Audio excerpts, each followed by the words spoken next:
వాళ్ళు అడుగుతారు, ఎలా పాడాను? నీ పాట నువ్వు ఎలా పాడావు ఎవరికి అవసరం?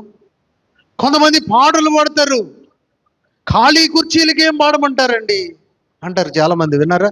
ఖాళీ కుర్చీలకి పాటలు కాదు మనం పాడేది. ఆ పాటలో ఉన్న సందేశం కొన్ని హృదయాలను తాకాలని నీవు పాట పాడటానికి దేవుడు మనకు వరాలు ఇచ్చాడు. అంతేగాని ఏదో నా గొంతు బాగుంది, పాట పాడిన తర్వాత నువ్వు గొప్ప గాయకుడు అని, వాక్యం చెప్పిన తరువాత నువ్వు గొప్ప బోధకుడు అని పొగిడించుకోవడానికి కాదు దేవుడి పరిచయం ఇచ్చింది.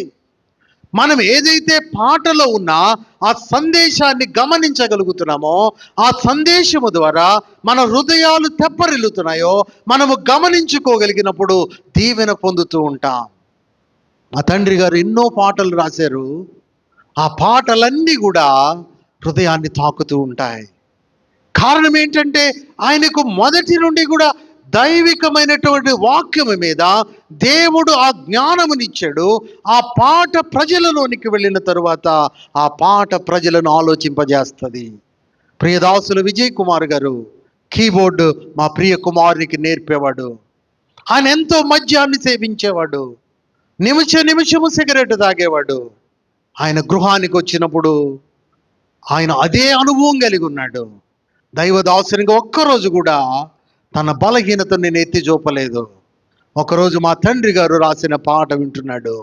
ఎన్ని దినములున్నా నీ మనసు మార్చుకో మానవుడా, నీ మనసు మార్చుకో అన్న వచనాన్ని ఆ కీబోర్డు మీద ప్లే చేసేటప్పుడు తన హార్ట్ ఫెల్ట్ హృదయాన్ని దేవునికి ఇచ్చాడు. అయ్యగారు, ఈ పాట నన్ను ఎందుకో కదిలిస్తుంది, నేను కలిగిన బలహీనతను నాకు జ్ఞాపకం చేస్తుందని ఆనాట తను కలిగినటువంటి వ్యసనాన్ని విడిచిపెట్టాడు.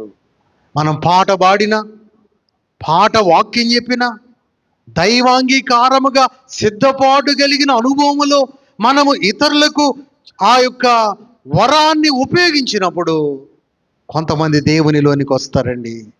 నిన్నటి దినం